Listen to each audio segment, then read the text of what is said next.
Viewer discretion is advised.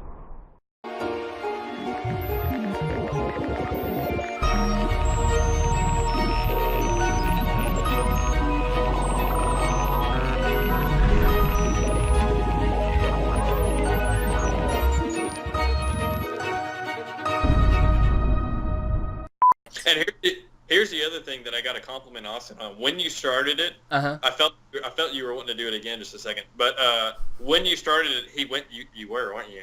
This is a little bit. Thought about it.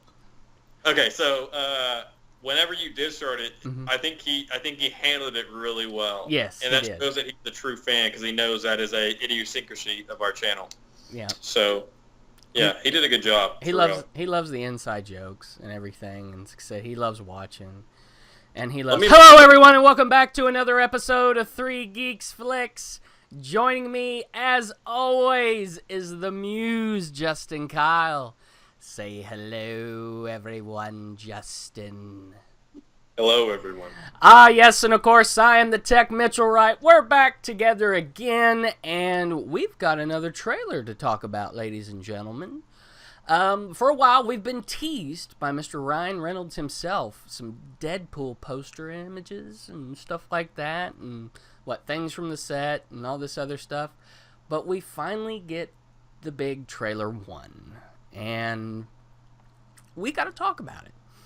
So, before we get into it, as I always do, I look to you, good muse, and say, Justin, give it to me. So exciting! This is exciting because I feel like we've been waiting for this for a while now. Yeah. For about 2 years. As soon as we left the theater from the first one. Yes. So, it seems like it would be too cliche to say it was pretty effing fantastic, right? And that seems like an obvious one, I think, at this point. But more importantly, and I think this is actually a better compliment if I say it was comforting and reliable. As soon as they shifted the tones when they went all serious, and then when Ryan Reynolds came in, I was like, yes, now this is Deadpool. Yes. And then I was like, it's all going to be okay. We got this. I have faith. We have faith. Right? Because you knew there had to be some kind of twist coming. It was just reliable and it was comforting. It's what we wanted. Yeah. In other words, this, yet again, like the first one, seems like it was made specifically as a love letter to the Deadpool fans. Absolutely. Absolutely. And I think that's one of the reasons you had the parting with Miller, and now you had David Leitch come in, of course, from John Wick to direct, because, Reynolds wasn't down with the changes he wanted to do and things he wanted to do. He's like, no. We made the first one like this. We're going to make the second one like this. And it's kind of like, Austin reminded me, Ryan Reynolds, when asked if he could have the Deadpool suit, they were like, no. And he said, I'm taking it. And they said, no, you're not. And he said, watch me. And he walked out the room with it. He is Deadpool. And he's true to it, and I love it. And, man, I just, it started out kind of brooding, the whole cable thing. I was like, okay, this is different for a Deadpool trailer. And then all of a sudden the cut. And there he is himself playing with damn toys. Yeah. It was just like, okay, this is a Deadpool trailer. From Toy Story. Yeah. But after that, like you said, it just kind of took off again. But it still had that humor in it and everything. And I love that all of these trailers are pretty much red band. And I'm like, yes. It's how it should be. So, pushing back to you, what are some of your other thoughts? Well, it's almost like, because, considering the drama that happened, just like kind of like what you hinted at before with the director, the previous director, and Ryan Reynolds, anytime something like that happens and it gets made public, especially with a big franchise, people start questioning the validity of the second film. And it's almost like, even at the beginning, they were effing with us in that sense, because they were trying to scare us a little bit, like, ooh, is this going to be the same? So whenever I say it was comfort, it's almost like they intentionally did that. In other words, they were trying to comfort us and let us know this is going to be just as good. Yeah, and then that may have been some of it, but I think either way they made the right decision so far from what we can see. It's got the same humor, it's got the same action, it's got the same validity and life to it that is true to Deadpool. So right, breaking the fourth wall was pretty fantastic. So I'm curious, what did you think about the little Justice League blow there with the CG mustache? I heard that and I was like, oh snap, it's about to go down. No punches are gonna be pulled. I mean, Right. he showed you itself in the first one when he made fun of himself and made fun of Green Lantern and everything. It's like, look, I don't care. I don't care. I'll poke fun at myself if I have to, but we're gonna come at you with the gloves off and ready to throw. Right. If we're doing a high school analogy between a fist fight between these two franchises, Justice League would be kind of like the dumb popular jock. Deadpool would be the kid. He would be the kid from Breakfast Club with the long hair at the end. And he would win the fight just because he would fight dirty and he has more experience. And he does, like you said, he doesn't give a F. Judd Nelson's character, yeah. Justice League would be Emilio. Emilio! Yeah. But even though there was a lot more money than Deadpool, and I say a fight, I'm talking box office numbers and critical reception, I think everyone knows Deadpool would pretty much go and destroy Justice League, and which it probably will. Yeah. Just look at the numbers on the first one, rightfully so, because again, the first one had brilliant marketing. I mean, their marketing overall, excluding the trailers, every little other thing they did, like the billboards and the little ads and the marketing that Ryan did himself, that wasn't obligated.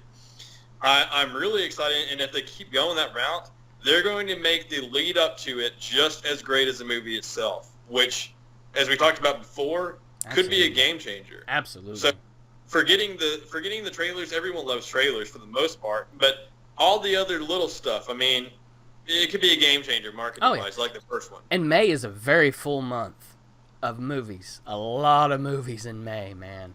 I mean, it's gonna cost a lot of money, but we're gonna make it happen.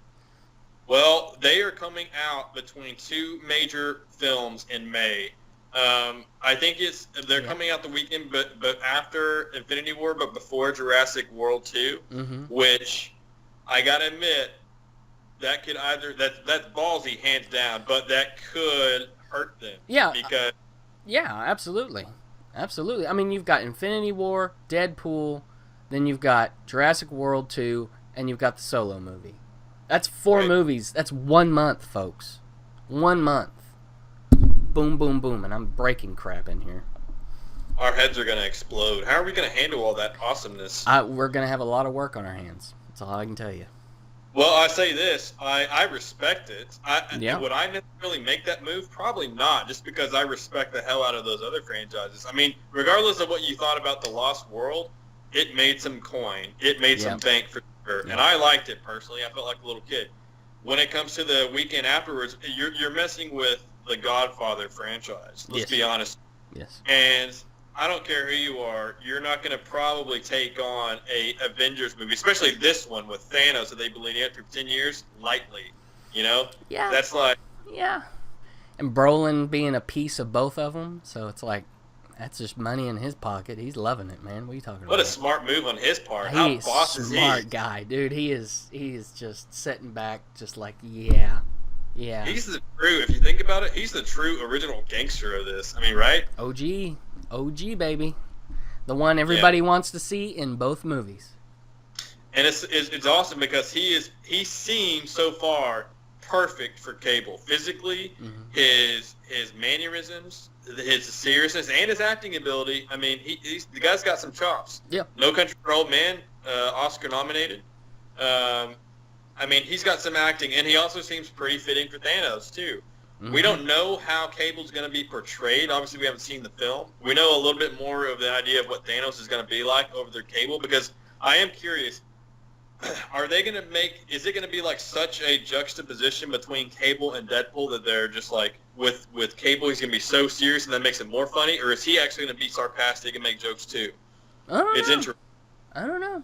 It'll be good to see. I know they'll definitely play the odd couple between one another, so I think it'll work out. I at this point I don't see it failing. Knock on wood. So, go for it.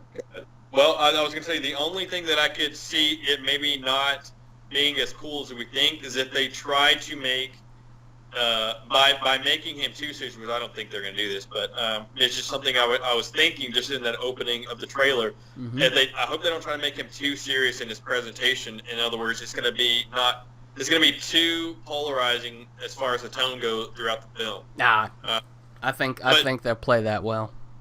I do too. And Josh Brolin, even if you watch him in interviews, he's a funny cat, man. He's got a good sense of humor. I mean, oh yeah. If you're gonna be in a movie with Ryan Reynolds, you better. Right. Imagine those two together, though. Think about that too. Oh man. I mean, can't wait to see some of those interviews. So, given everything as far as the effects, what we saw, the music, all that good stuff. I mean, yeah, we got to see a little more of Zaza Beetz as Domino, T.J. Miller back as Weasel, Brianna Hildebrand, a little more grown up with some hair, Negasonic Teenage Warhead. Of course, we've talked about Brolin, Reynolds, Marina Baccarin. We got a quick look at her as Vanessa, and then Leslie Uggams back as Blind Al. Yeah, that was perfect. It's all there. All the pieces are there, plus more that we really don't know who they are, what they're playing. Right. Taking all that in, and what they did in the trailer. What's your thoughts and rating? Well, my overall thoughts is, obviously I'm excited. One of the things that I'm most excited for, if not the single thing I'm most excited for, is because of the success, the undeniable success of the first one. Mm-hmm. It's guaranteed they are going to have a lot more options as far as their budget and special effects. Okay. If there was one thing that I thought could have used a little bit of improvement, it was the special effects, but it wasn't their fault. So I don't blame them. They had a budget, yeah.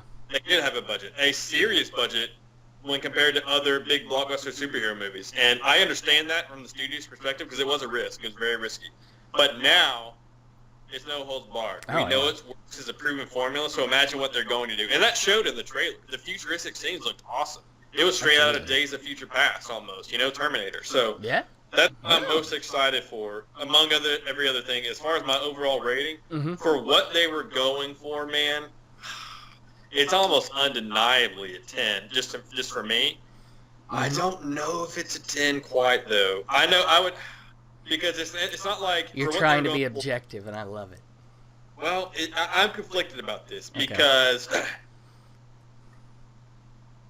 if someone said it's not a 10, I could kind of understand, but when I look at what they were doing, I was like, man, how do you not rate it? It was perfect almost, right? Like, wasn't it almost a perfect trailer for what they're going for? How many trailers have you really seen them be able to go in and break the fourth wall? And actually break the fourth wall and do it to where it's not a scene in the movie or anything other than in Deadpool movies. And I think this follows suit well with the other one, so I kind of got to give it to you there, man. I kind of got to give it to you there. Nothing else like this. No other trailers like this that have done it and could do it this well. Well, if the goal was, and the overall goal is to get us excited for it, they nailed it perfectly on all fronts. They showed the action, they showed the acting, they showed the actors. They gave us comfort from the previous actors, and the humor was there, the self-awareness, the fourth wall. The funniest part I thought was that whenever he just slightly moves the blind lady's hand forward again, when she was pointing it at him. What would you give it? Can you tell me your number? I'm a little conflicted. I'm going to give it a 10. I give it a... I mean, I was on the fence, but given all the things we just talked about and the way you pretty much just gave it a PR session there and sold it to me, I'm going to give it a 10. I will follow suit. I will trust you on this adventure. Okay. A 10 it is. A 10 it is. Yes, all the way around. Great trailer. Great movie. Excited to see it. The cast. Everybody looks awesome for what I can see. I think we're going to have a hell of a lot more action, and the choreography behind it, given that David Leitch is the director, is going to be phenomenal. And then as far as the humor and everything else, it's still there. It's Deadpool, and I'm ready for more to come, and it looks like he's maybe getting the X-Force together. Right. Yeah. So, other than that, any closing words before I take the rest of the show from you? I think the only reason why I'm a little hesitant to give it a 10 is because the music was good. It wasn't bad, but it doesn't compare to the original DMX. So that was a sore song, and it was unexpected, yet it was perfect. Yeah. They would have done something like that, and they probably will. And if they would have put like an awesome, unfitting, but yet fitting perfect pop song, it would have been perfect. But the music was still great. That's the thing. Yeah. It was great, so it is what it is. I'll give it a 10. Okay. Well done. Okay. Well, now that we've talked about all that and come back around to the rating again, check us out on Facebook, 3 Geeks Flix. Give us a like, comment, holler, troll us. You don't do Facebook? Hey, we've got Twitter. It's @ 3 Geeks Flix. Flix is, of course, spelled Flix. Give us a follow there. Give us a holler there. Troll there, folks. Get involved. You're already on YouTube. Hit the subscribe button. Give us a like. Leave us a comment. Let us know what you think. You all, as the fans, as the viewers, are the third geek. We want to hear your voice. Like Austin that came on the other day. It's real. It can happen. You can be part of the show. It's real. It's real. It's real. It exists. Yeah, we're just not making this up. You know, we're not just two guys locked away in rooms talking to a camera. We kind of are, though, at the same time. Just let me have my dream. Okay. Let me have my dream. You just always come in and just love to step on things and ruin things. I can't have nice things because of you. That's what my mom told me growing up. Well, it's followed suit in your supposed adulthood with your grapes, wine, and big boy bed. Yeah, I saw that. But we won't go there. Anyways. Right. Appreciate y'all sticking around, and stay tuned to the glow of those monitors, because we're going to catch you next time. Good night.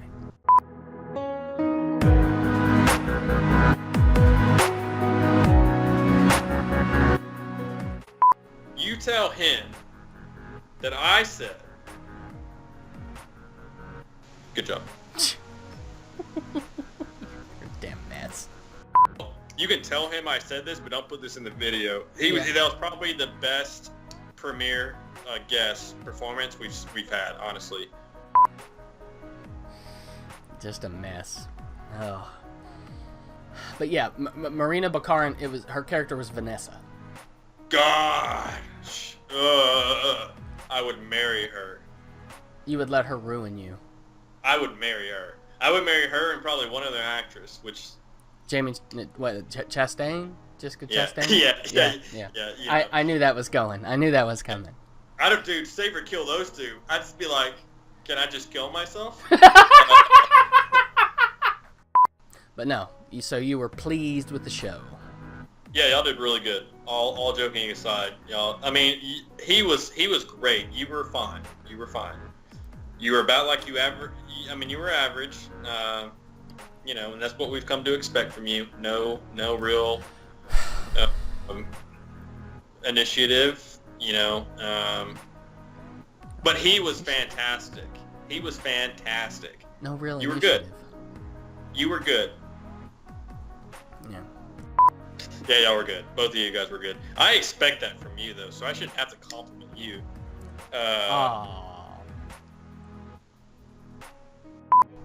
Did somebody just... I heard a door close. Wasn't here. Somebody at your house? That? Somebody at... No. It was a door closing. Or a door getting beat on. Which of the two was it, Justin? I couldn't hear anything. I don't know. Yeah, sure. Smash Mouth song that was annoying. It still is annoying, but that was overplayed ridiculously back in like 99. Oh, Smash Mouth. Smash Mouth. Is that going to replace Twilight? And this is how things get started. This is how it happens. Smash Mouth. But Fuck You Twilight has just a better ring to it. It just comes off the tongue better. It rolls very well. Fuck You Twilight. And it says more than just about a movie. It's kind of about a generation. Yeah. And a message. Yeah. And a generation. Yeah. Yeah. Man, we just broke some ground right there. Where's your fidget? You get your fidget on. You get your fidget on. I don't get my fidget on. Yeah, you do. You always fidget with the mic. No. I fidget with the mic, but I feel like I've got it where I want it. Okay, well. I mean, you know, you've got it where you want it. You're good to go. The lighting's great. Everything looks great. Your picture's actually coming in better now that I look up at it. I think I ought to have called you back. That was a good call. I give you that. It was a good call. It was a good call. Still an asshole. Got the hat backwards. The hair's a little messy. The beard looks good. You talking to me? Yeah.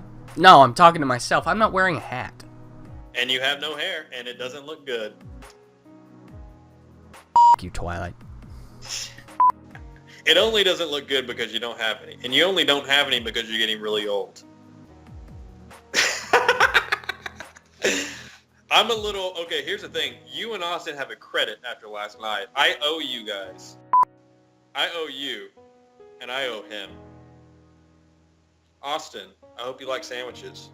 For you, I'm making a spam, gas station spam special with extra old Miracle Whip on processed cheese cooked in a dirty microwave. It's good. Yeah. It's good to know that our show is good and can be used during a colonoscopy. Yeah. As a laxative. Yeah. Our show. In fact, our show is a proven laxative, ladies and gentlemen. It works so good, I even bled a little.